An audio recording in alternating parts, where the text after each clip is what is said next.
The weapon maintenance room was supposed to be off limits to regular people, but there she was, a woman in regular clothes, taking apart a Barrett .50 caliber rifle with the kind of skill that takes years to learn. SEAL Commander Webb watched from the doorway as she cleaned each part with perfect precision. "Ma'am, you're not allowed to touch that equipment," he called out. She didn't look up, didn't stop her work. "I know," she replied quietly, continuing to polish the barrel. That's when Webb noticed something that made his blood run cold. The Naval Special Warfare Command Facility at Dam Neck, Virginia, followed rules so strict that even experienced military people needed multiple permissions just to enter the building. The weapon maintenance room, located in the building's most protected section, required fingerprint scanning, key card permission, and someone cleared to escort you, which made an unauthorized regular person being there all the more impossible. Commander Webb had been heading to his office after a regular briefing when movement in the maintenance room caught his eye. Through the strong glass window, he could see someone working at one of the special tables where only the most important equipment was worked on. Webb stopped, his 15 years of military experience telling him something was very wrong. The woman appeared to be in her early 30s with reddish-brown hair, pulled back in a simple ponytail. She wore regular clothes, dark pants, and a simple white shirt that suggested office work rather than military work. Her movements as she worked on the taken-apart rifle were smooth and practiced, each action careful and exact, but it was the weapon itself that made Webb's stomach drop. Even from a doorway, he could recognize the unique shape of a Barrett M82, a 1.50 caliber sniper rifle, one of the most restricted weapons in the military. These rifles weren't just classified. They were separated into compartments, tracked, and watched with the same attention given to nuclear materials. Webb entered the maintenance room, his footsteps echoing off the concrete floor. The woman didn't notice his presence, continuing to clean the rifle's bolt with the kind of careful attention that spoke of deep familiarity with the weapon. "Ma'am, you're not allowed to touch that equipment," Webb called out, his voice carrying the authority that had commanded respect from Navy SEALs in 3 different war zones. She didn't look up, didn't pause in her work. Her hands continued their exact movements, polishing each part to a mirror finish before setting it carefully aside. "I know," she replied quietly, continuing to polish the barrel. The casual admission hit Webb like a physical blow. In his 15 years of military service, he had never met someone who openly admitted unauthorized access to classified equipment while continuing the very activity they were not allowed to do. "Then you need to step away from that weapon immediately and explain how you got into this building."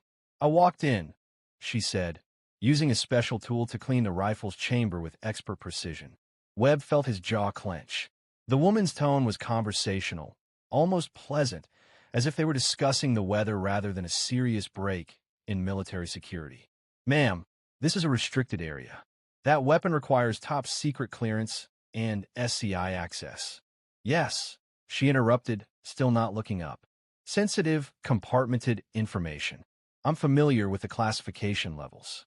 The fact that she knew the terms for the highest levels of security clearance only made the situation more strange.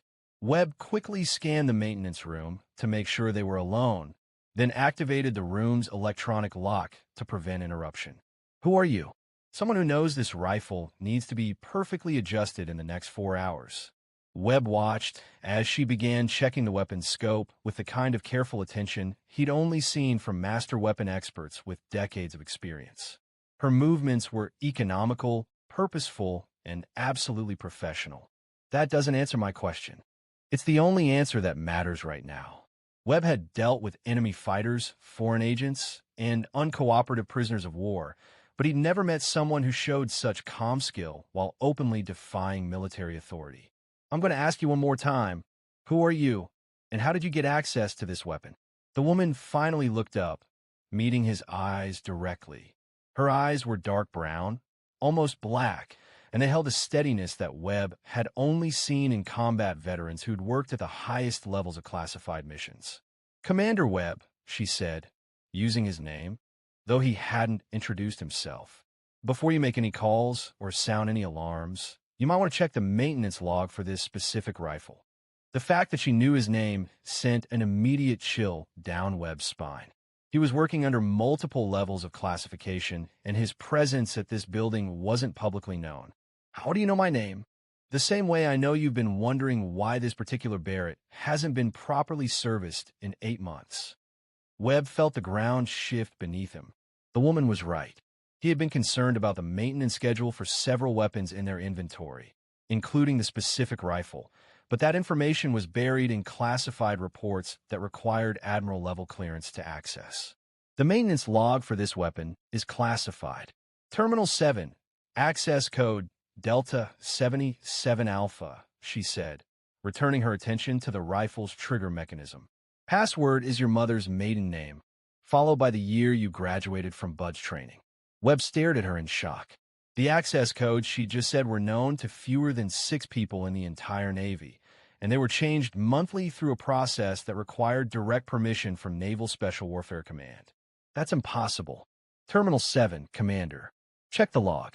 Against every instinct and rule he'd learned in 15 years of military service, Webb moved to the maintenance room's computer terminal and entered his access codes. The system accepted his information and displayed the main menu for classified weapon systems. He typed in the access code the woman had provided. The system immediately displayed a file he'd never seen before. Barrett M82A1, serial 23847, Special Operations Deployment Record. Webb's eyes widened as he read the information on screen. Weapon status: active. Classified deployment: assigned. User: redacted. Service record: 73 confirmed eliminations. Maximum engagement range: 3,247 meters. Last maintenance: 8 months, 12 days. Next scheduled deployment: classified. Maintenance authorization: Level 5 clearance required. Webb read the data twice, trying to process what he was seeing. 73 confirmed kills with a maximum range of over 3,200 meters. The longest confirmed sniper kill in modern warfare was just under 3,600 meters, achieved by a Canadian sniper in Afghanistan using similar equipment. But it was the maintenance record that made his blood run cold. The rifle hadn't been properly serviced in over 8 months.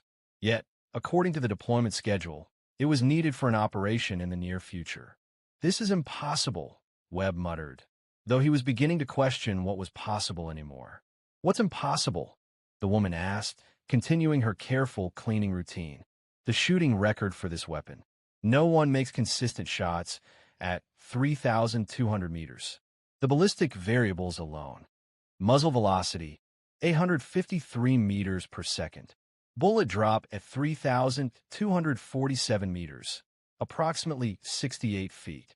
Wind drift calculation requires real-time atmospheric data, she recited without looking up from her work. Temperature, humidity, barometric pressure, and target movement all factor into the final firing solution. Webb felt the world tilt slightly. She was discussing ballistic calculations at extreme range with the casual precision of someone who had performed these computations countless times under live fire conditions. You're talking about shots that require mathematical precision beyond what most people consider possible.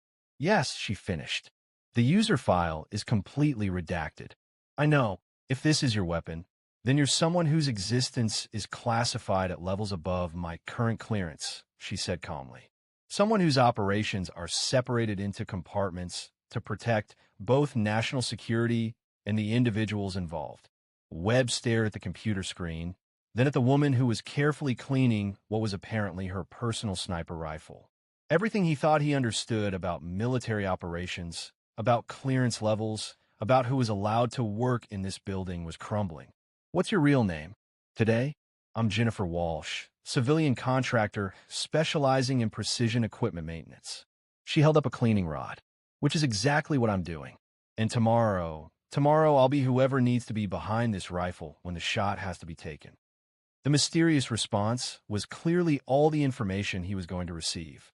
Webb found himself facing a decision that could define the rest of his military career. He could follow standard rules, call security, and create an incident that would likely result in congressional hearings and career-ending investigations. Or he could trust his instincts, which were telling him that this woman represented something far beyond his understanding or clearance level. "Jennifer Walsh," he said finally, "for the next few hours. Why are you really here?" Jennifer set down her cleaning supplies and looked at him with those unsettling dark eyes. "Because this rifle needs to be perfect for an operation that officially isn't happening to eliminate a threat that officially doesn't exist." "What kind of operation?" "The kind where missing the shot means American personnel don't come home."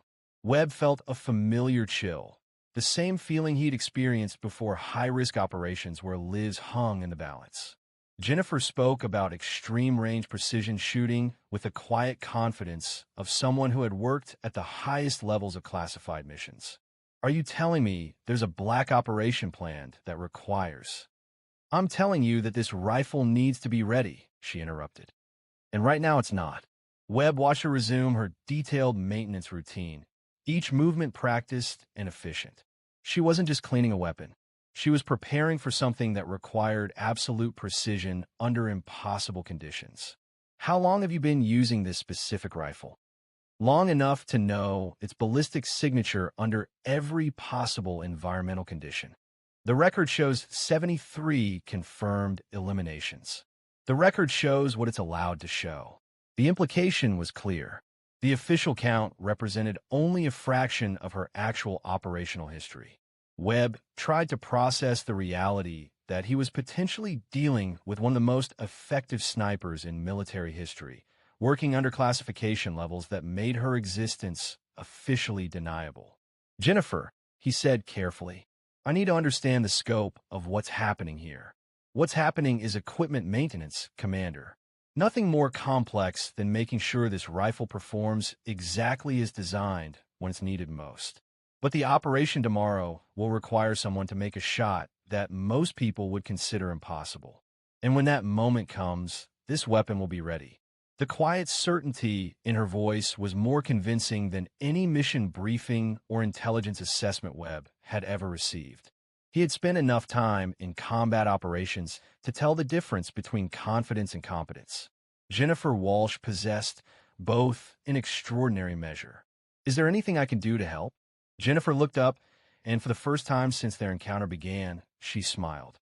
It was a subtle expression, barely visible, but it completely transformed her appearance.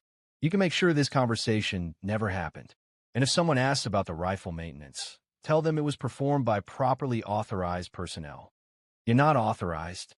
"Commander Webb," Jennifer said, returning to her precise work. "Authorization is paperwork. Capability is what saves lives."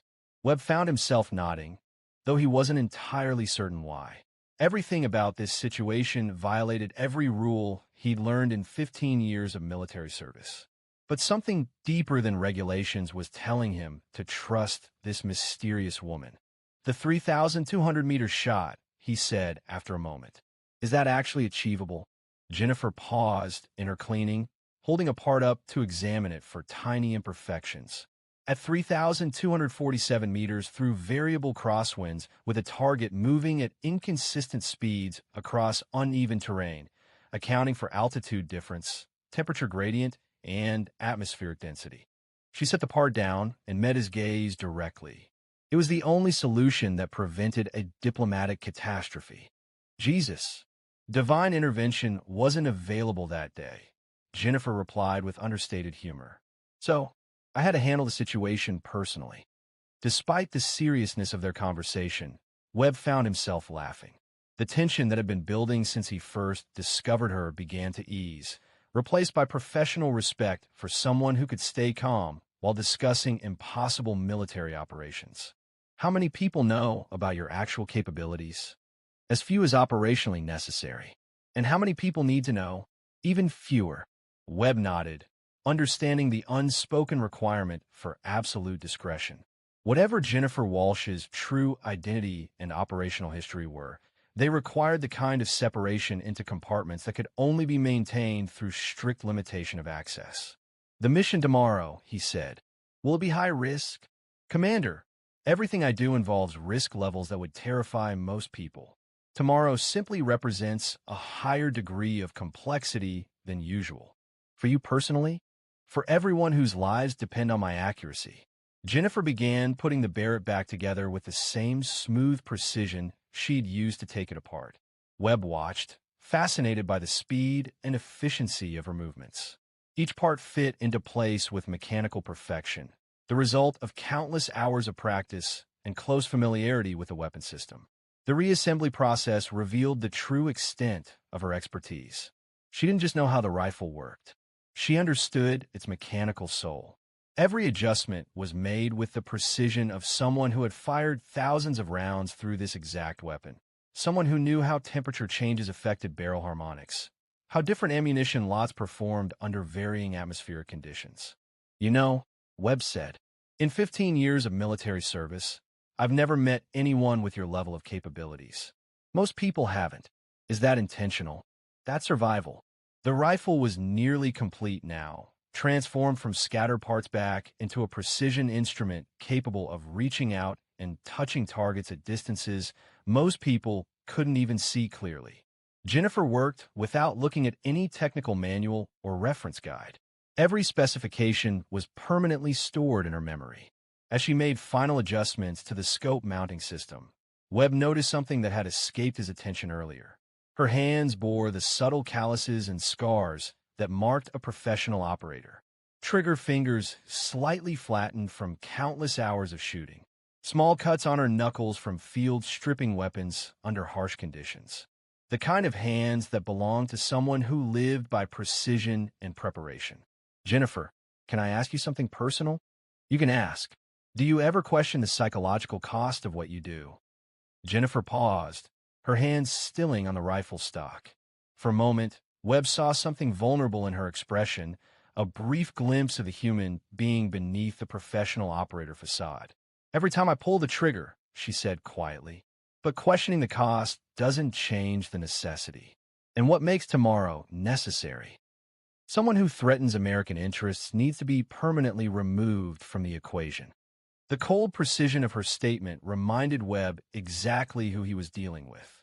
Jennifer Walsh might appear to be a civilian contractor, but she was a weapon as finely adjusted as the Barrett rifle she was preparing.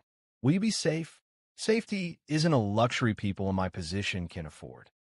But you'll complete the mission successfully. Jennifer looked at him with an expression that combined gratitude and sadness. Commander Webb, people like me don't measure success by survival. We measure it by mission completion and the lives we save by taking a shot others can't make. The rifle was fully assembled now, appearing exactly as it had when Webb first spotted Jennifer working on it. But he knew it was fundamentally different, adjusted, calibrated, and prepared for whatever impossible task awaited it. Is there anything else you need? Webb asked. Just your discretion and your trust. You have both. Jennifer stood, shouldering the Barrett's carrying case with practiced ease. The complete weapon system weighed over 30 pounds, but she handled it as if it were an extension of her own body. Commander Webb, she said, extending her hand. He shook it, noting the calluses that indicated extensive weapons training and the steady grip that conveyed absolute confidence under pressure. Jennifer Walsh, he replied, it's been a privilege meeting you. The privilege was mine. And Jennifer, yes, make the shot count. She smiled again, that same subtle expression that hinted at depths and experiences he would never fully understand. Every shot counts, Commander. Tomorrow's just happens to count for more than most. With that statement, she turned and walked toward the maintenance room exit, moving with the quiet efficiency of someone used to working in shadows and classified spaces. Webb watched until she disappeared beyond the security checkpoint, leaving him alone with questions that would never receive official answers. He returned to the computer terminal and reviewed the rifle service record one final time. 73 confirmed eliminations. Maximum engagement range, 3,247 meters. Statistics that represented lives ended and missions completed by someone whose existence was officially classified beyond acknowledgment. Webb closed the file and started the security process that would erase all access records for this session. Whatever Jennifer Walsh was planning for tomorrow Whatever impossible shot she might need to make, it would happen without any official documentation or recognition. But he would remember. He would carry the memory of a woman who maintained a rifle like a sacred ritual and discussed 3,200-meter shots as routine operational requirements. 36 hours later, international news would report the elimination of a high-value terrorist target during a failed attack on American diplomatic personnel. The reports would credit coalition special operations forces and provide no details about how the elimination had been achieved from an impossible distance under impossible conditions. Webb would watch the news coverage and think about a woman named Jennifer Walsh who didn't officially exist, carrying a rifle that had never been deployed, making shots that defied mathematical probability. And he would classify this encounter alongside all the other compartmentalized experiences that defined military service at the highest levels of national security. Some secrets were worth protecting. Some people were worth shielding, even when protecting them meant pretending they had never existed at all. In the official maintenance log, the entry for that day would show routine service performed by authorized personnel. No names, no details, no trace of the conversation that had fundamentally changed Webb's understanding of the invisible operations conducted in defense of American interests. Jennifer Walsh would join the ranks of ghost stories whispered among special operations personnel. The sniper who could make impossible shots, who appeared and disappeared like smoke, who carried secrets that could never be shared. And somewhere in the world, a Barrett .50 caliber rifle would be waiting for the next time someone needed to reach out and eliminate a threat at 3,200 meters. Because some problems could only be solved from very, very far away by someone who officially had never been there at all. The weapon would rest in secure storage, maintained to perfection, ready for the next impossible mission that would never appear in any official record, carried out by operators whose names were written in classified ink on documents that would be destroyed the moment their missions were complete. In the shadows of national security, some stories were never meant to be told, and some heroes were never meant to be known. Thanks for watching. If you like this video, you can subscribe to see more incredible stories like this.